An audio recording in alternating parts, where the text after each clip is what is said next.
Hello.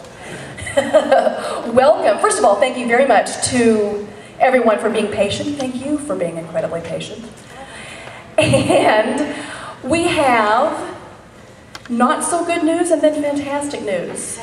The not so good news is Amanda Rose was eager to share her wisdom with us, and then today, she became very, very ill. So she is recuperating, but we have fantastic news.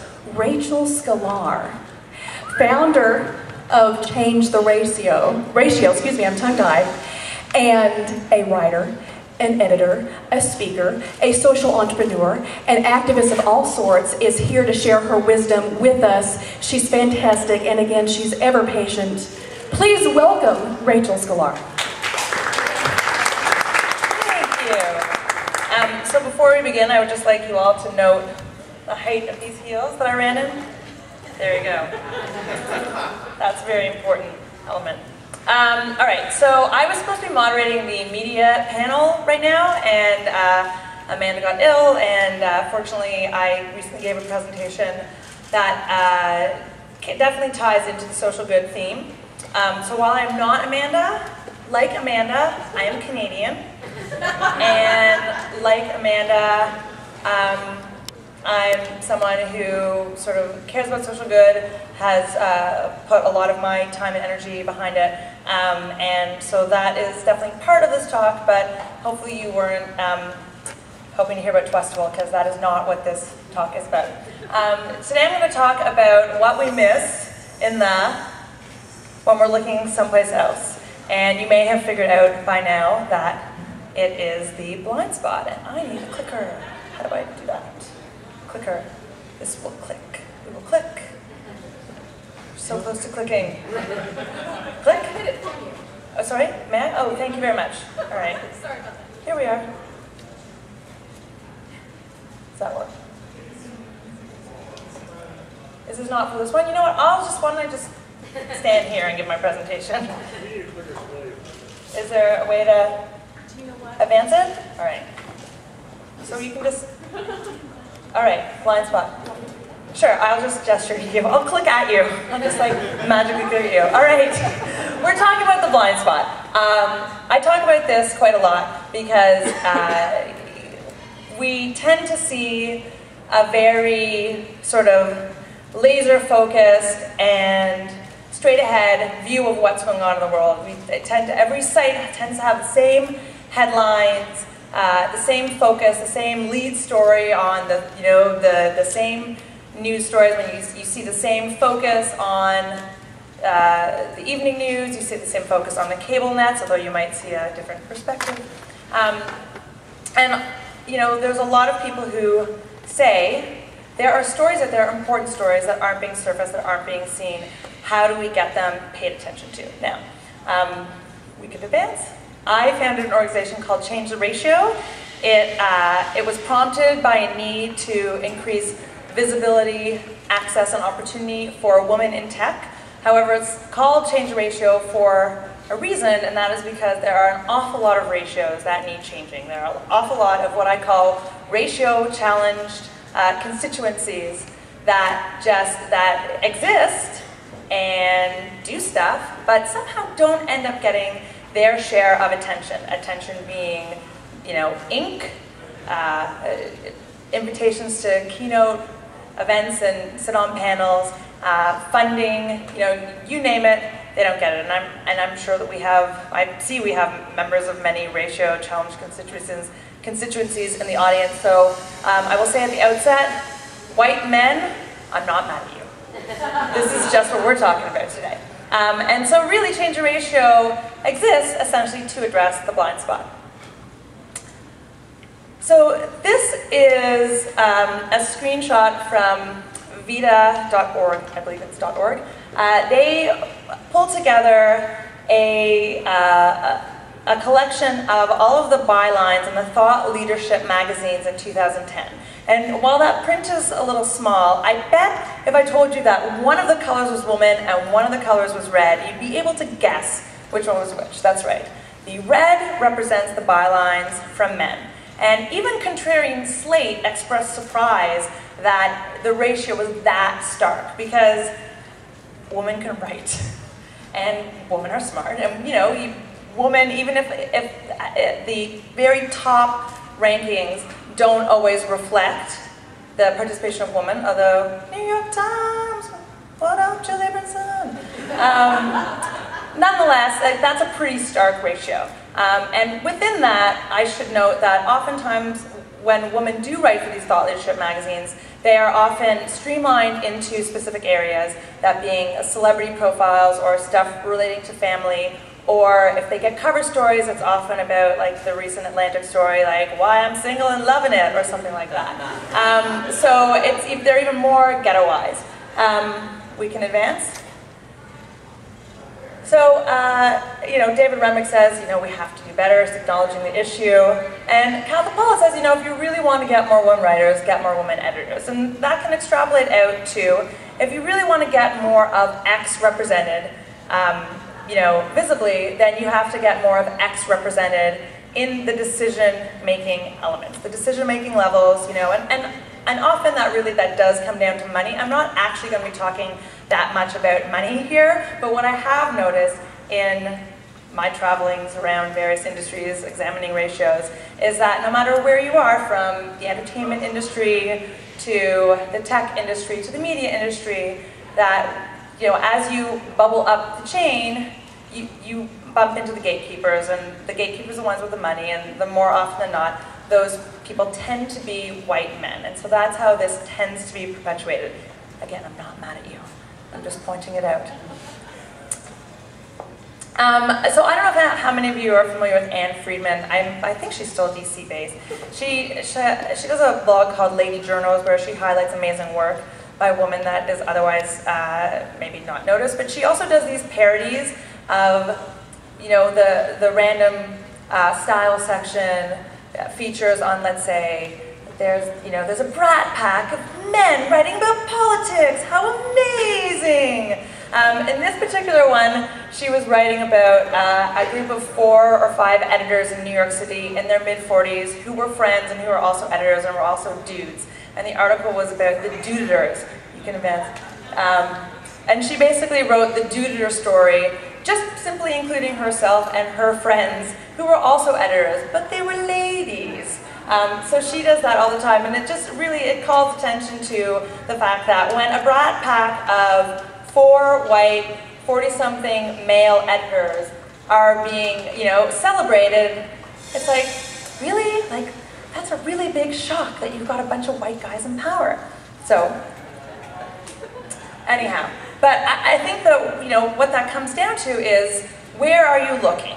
Where are you looking for your stories? Where are you looking for your markets? Where are you looking, for your investors, for your customers? Where are you looking for your users, your constituencies? Where are you looking? And you have to have those valuable inputs. So I use this as an example as something that really blew my mind the day after the Academy Awards. Like, I don't know, how many of you now watch TV events with your Twitter stream in front of you? I do. Sometimes that's the only reason I turn on the TV, is because Twitter reminds me that I need to watch some awards show.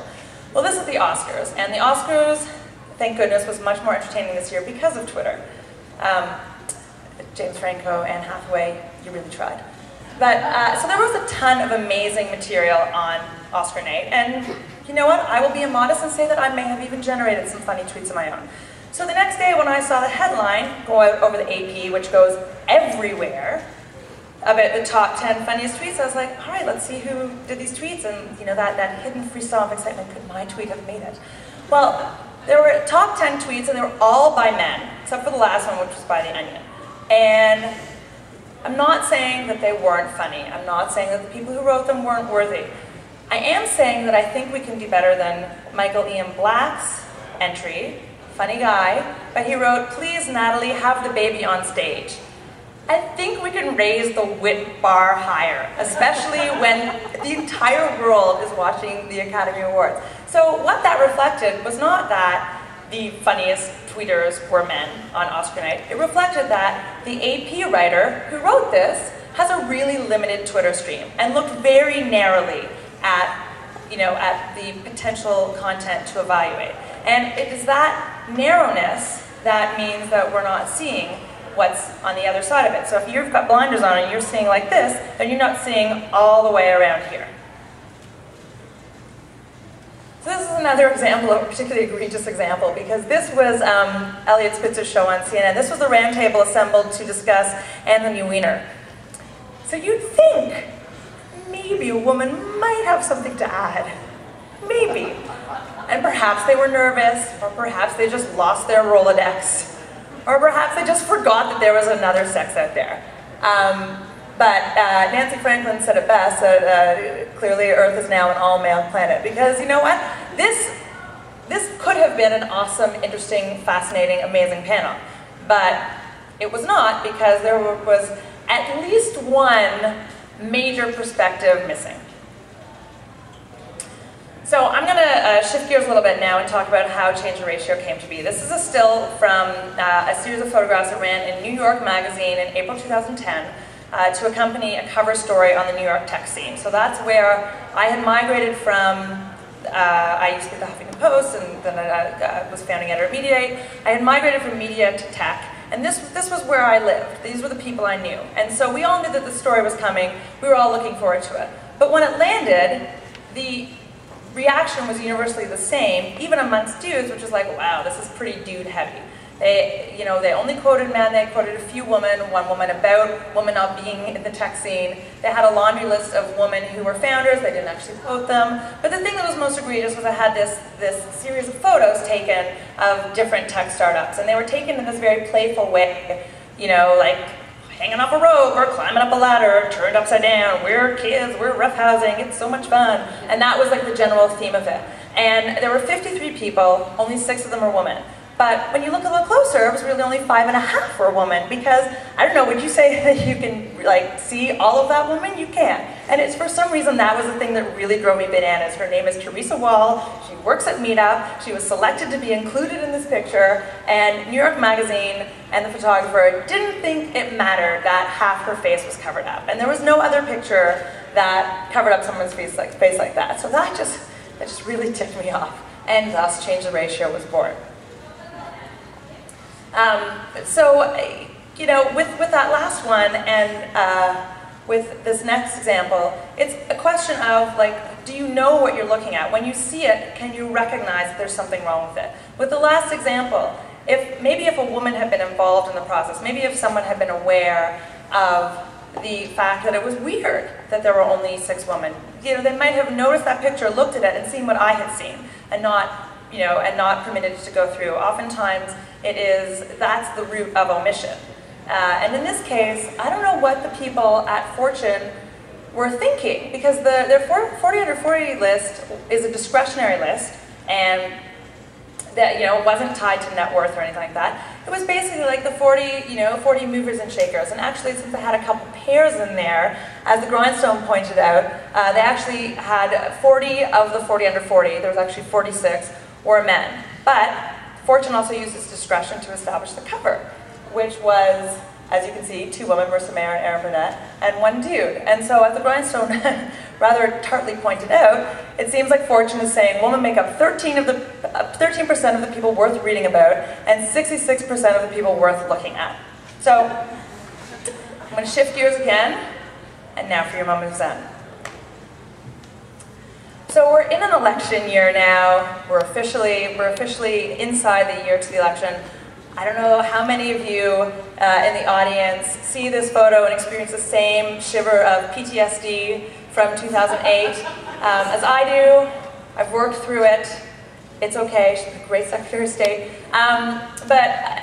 Hillary Clinton really represented to me the blind spot when it came to women. And I think that had the 2008 race not been so pivotal, had not been so historic on both sides for the Democratic candidate, never before candidate for president being a woman, never before candidate for president being a black man, black person, it was a very historic race. But what you saw were very different standards applied to what could and could not be, should and should not be said about the 2 candidates. And the kind of stuff that was said about Hillary Clinton and gotten away with, you know, for such a long time was really amazing. Like, never mind the Hillary nutcracker with the stainless steel thighs that crack your nuts. There was, let's see, Mike, I'm blanking on his name, the morning Joe guy, Barnacle saying that her voice reminded him of a first wife outside a probate court. There was Tucker Carlson saying that when he heard her, he involuntarily crossed his legs. Chris Matthews saying that she only got where she was because her husband messed around.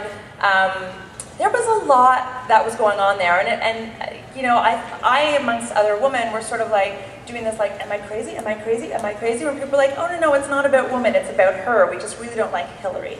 And this is something that you heard over and over again, and it wasn't until April of 2008 when Katie Couric actually stepped up and identified the misogyny in the campaign that you started to see like the first set of articles in national newspapers wondering if there had been maybe some sexism. And which led to the Pumas. Do you guys remember the Pumas? People United, Moving Ahead. I can't remember what it stood for. I should. But it was basically an older group of women who, in about May of 2008, suddenly erupted as a legitimate voting, you know, bloc, angry as hell, and saying they were not going to vote for Obama, that their candidate was Hillary and she was being treated like crap, and they just really moved the needle. And it was. I remember watching, I think it was Hardball, and seeing, you know, commentators reacting with not only incredulity but a little bit of indignance that these women of all the potential voting blocs could actually move the needle, could actually have an impact on the race. It was like, who were these women to step in and have influence? This is a Hillary supporter that I spoke to when I went down to see Hillary's concession speech in June 2008, and she felt like the Democratic Party did not represent her. She said she felt invisible, and so that's a word that comes up again and again. She said she felt invisible. And so when I talk about the blind spot, you know, I said that it can be a sin of omission. You can maybe not realize it sometimes, but then there's willful blindness. This was about the Iron My Shirt episode when Hillary was at a campaign event in New Hampshire, January 2008. Clinton responds to seemingly sexist shouts. Seemingly. Standing up at a Hillary Clinton rally with a shirt that says, with a sign that says "Iron My Shirt" and shouting "Iron My Shirt" is seemingly sexist? Come on, USA Today. I think we can do better than that. So, this all comes down to who sets the narrative, who decides what is offensive, and what we should just be cool with, you know, what important viewpoints are being representative, and who we can leave out of the story. LaToya Peterson is she's an amazing commentator, and I got to see her present a talk about diversity called Hacking Diversity, where she talked about how she had been assigned to write about Kurt Cobain and Nirvana, and you know, the initial sort of surprise, like, oh, that's what you're writing about? You're not writing about hip-hop? About who gets to tell stories, whose stories belong to whom, and the more people you leave out, the more incomplete your story is. So again, this was a presentation I made on the media side, but this definitely extrapolates to anything that you are trying to do. If you're trying to build a user base, if you're trying to identify potential markets, you know, if you're trying to identify constituencies of any kind, people who need your help, people who you could potentially work with, you know, there is an established narrative, and then there is the narrative that is under the surface.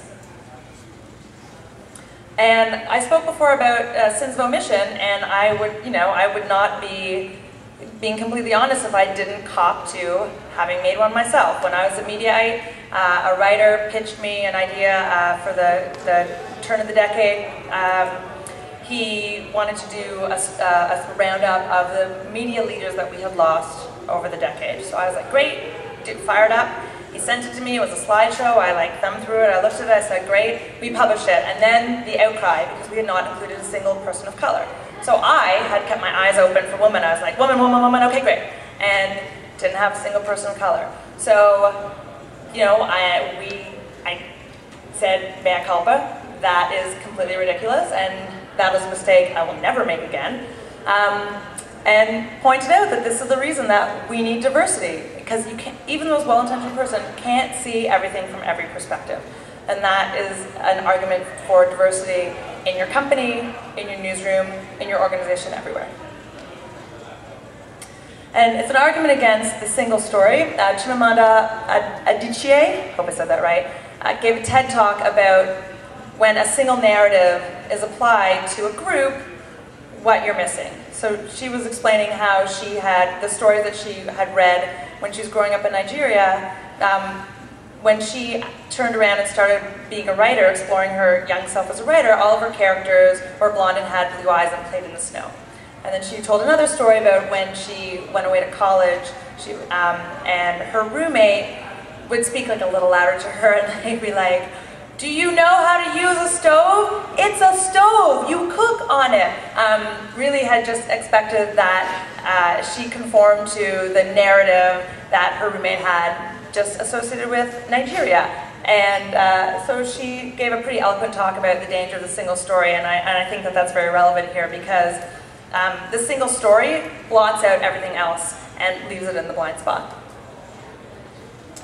So I'm bringing it back to women here, but I think that again, it applies to all industries. You know, when Bridesmaids came out this year, it's a funny movie.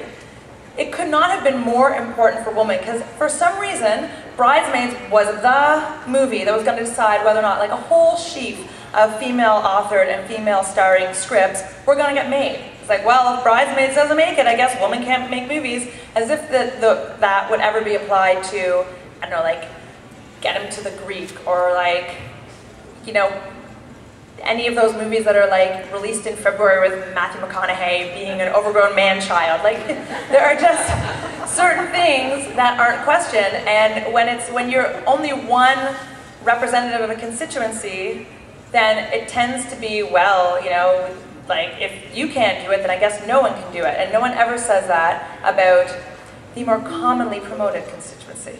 Ladies and gentlemen, pardon the interruption. It's time to get moving for our 2 o'clock session. To give you a quick rundown. Okay. We got Code for the Future, HTML5 and beyond, happening in the ballroom. And we have our new ventures track at Spectrum Theater on getting funding. Okay. And also incorporating social good into your This mission. is the best speech I've ever given. Everything's gone so smoothly. It's awesome. All right, other people who are not a niche, hippies. Next.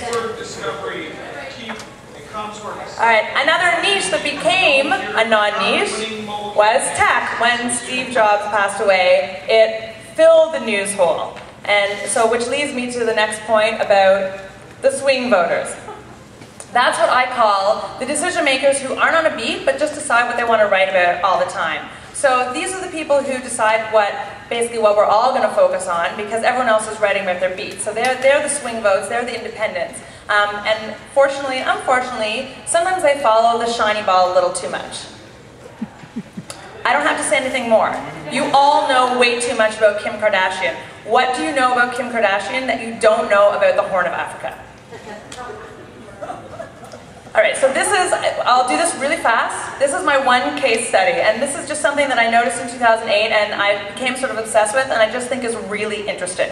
So, March 18, 2008, Obama gave his race speech. It was a pivotal speech. It basically blotted out the rest of the news week, and it was an extremely important moment in the election. It was the turning point of the Jeremiah Wright story. It was Obama addressing the race issue full on. It was an amazing speech, 37 riveting minutes, and really just the very important moment of the campaign. So it had, you know, all of these views on YouTube. So it was a top link on the New York Times most emailed list, the full transcript. It was a very important thing. What else happened that week?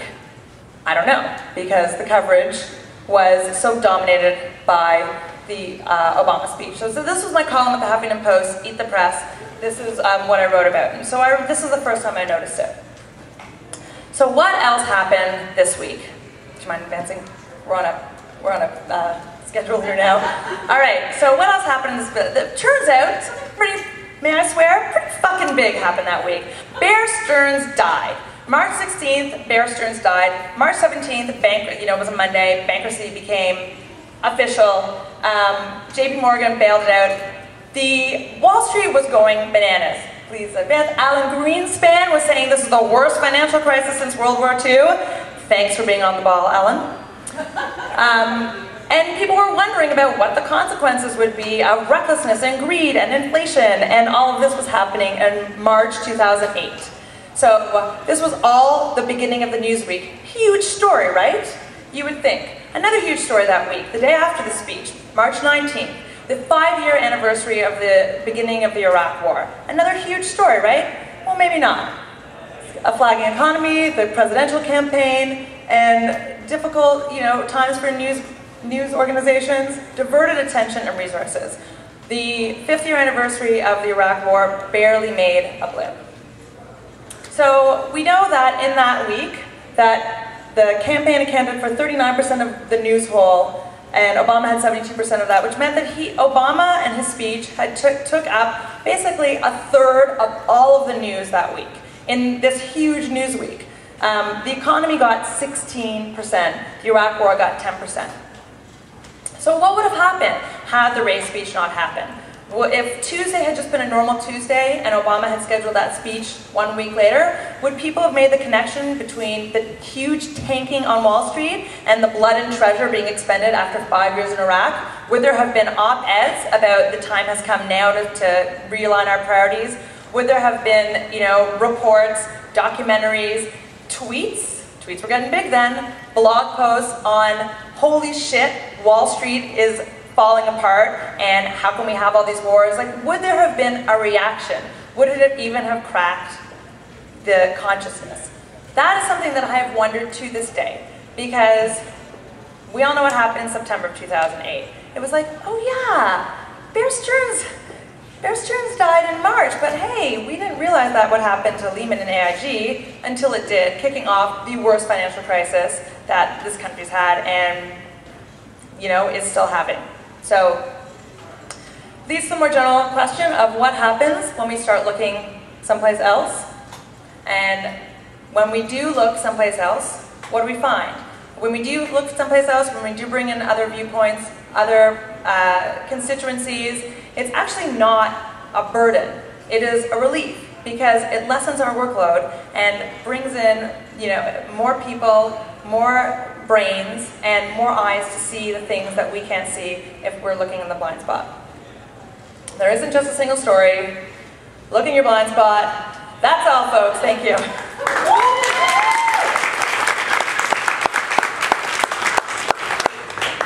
Wonderful, wonderful. Thank you for hanging in there and delivering so well in considering the circumstances. And Rachel, will you be joining us for the rest of the day, the conference? Yes, absolutely. Great. Oh, you bet. Water is all yours. So if you would like to continue the conversation that Rachel so wonderfully started, she will be here in the conference throughout the afternoon, so feel free engaging with her. Tweet at me. And you can tweet at her, certainly. And thanks to one and all. And we'll be starting in probably 1 or 2 minutes with our next session. And Rachel, congrats and thanks again. You changed the ratio. Thank you.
hours.